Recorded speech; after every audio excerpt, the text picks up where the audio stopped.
எங்கள் வீட்டு தரை தோட்டத்தில் இருக்கிற மல்லிகைப்பூ செடி தாங்க இதெல்லாம் பாருங்களேன். இதுலேயே நிறைய வெரைட்டி இருக்குது. இது ஒரு 4-5 நாளாக பூக்கள் பறித்து வச்சுருக்குறோம். அதையும் இன்றைக்கி கட்டிடலாம், பறிச்சிடலாம். வாசலில் இருக்கிற பூக்கள் தான் எவ்வளோ அழகாக பூத்துருக்கும் தெரியுமா.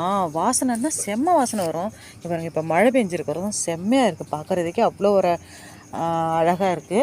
இது இந்த மல்லி பேர் என்னென்னா இருவாச்சி மல்லின்னு சொல்லுவாங்க. அப்போது இல்லை, இது இருவாச்சி மல்லி கிடையாது, இது ராமர்பானம் மல்லி. இது பழைய வெரைட்டி, நாட்டு வெரைட்டி. நம்ம பார்த்துருப்போம். நாட்டு வெரைட்டியில் நம்ம சின்ன வயசில் நல்லா என்ன பண்ணுவோன்னா, இதை கொடியாக ஏற்றுவாங்க. கொடியாக ஏற்றி அதில் நிறையா பூக்கள் பறித்து அதை கட்டி வச்சுக்கிறது. இங்கே பாருங்களேன், வா, இதில் பூ பறிச்சிட்டேன். பூ பறித்தது போக எனக்கே தெரியாமல் இந்த அளவுக்கு பூக்கள் இருக்குது. இதில் எத்தனை அடுக்கு இருக்குது பாருங்களேன், நிறைய அடுக்கு இருக்குது. அப்புறம் இன்னொரு விஷயங்க பாருங்களேன், வாவ், செம்மங்க. இந்த பூ தான் 1-2 வச்சாலே போதும், அவ்வளோ சூப்பராக நிறைய இருக்கிற மாதிரி இருக்கும். இந்த ஒரு பூ தலையில் வச்சாலும். இது என்ன வெரைட்டின்னா, இதான் இருவாச்சி மல்லின்னு சொல்கிறது. மல்லிகைப்பூ ரகமே நிறைய வந்துருச்சு. இங்கே பாருங்க, மொட்டு எவ்வளோ பெருசு. இங்கே பாருங்க, 4-5 பூ தான் இருக்குது, எவ்வளோ இருக்கிற மாதிரி இருக்குது பாருங்க.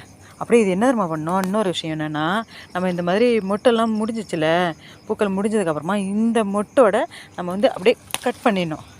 இந்த மாதிரி நம்ம கட் பண்ணி போட்டோன்னு வைங்களேன், இதிலேருந்து நிறையா மொட்டு நமக்கு நிறைய பூக்கள் கொடுக்கும்.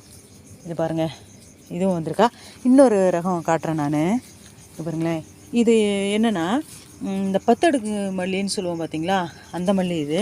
அந்த மல்லி என்னாச்சுன்னா எது காலி பண்ணிச்சுன்னு தெரியல. இங்கே பாருங்களேன், எவ்வளோ பெரிய மொட்டு வந்திருக்கு, அதை காலி பண்ணி வச்சிருச்சு. என் வீட்டு வாத்தா தான் இருக்கும்னு நினைக்கிறேன். அநேகமாக அது வித்தலமானு கூட பார்க்குறேன். ரொம்ப டார்ச்சராக பண்ணுது. இங்கே பாருங்க, ஓகே பாருங்களேன், இது 4 நாளாக பறித்து வச்ச மல்லிகைப்பூ.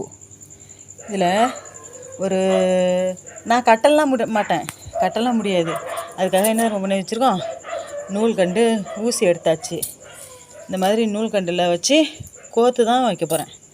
நமக்கு இந்த கட்டுறதெல்லாம் ஒத்து வராத விஷயம். ஏன்னா காம்பெல்லாம் ரொம்ப சின்னதாக இருக்குமாச்சா, அதனால் ரிக்கியும் டைசனும் ஏதோ குறைச்சிக்கிட்டே இருக்குது. பாருங்கள், இவ்வளோ பெரிய மல்லி.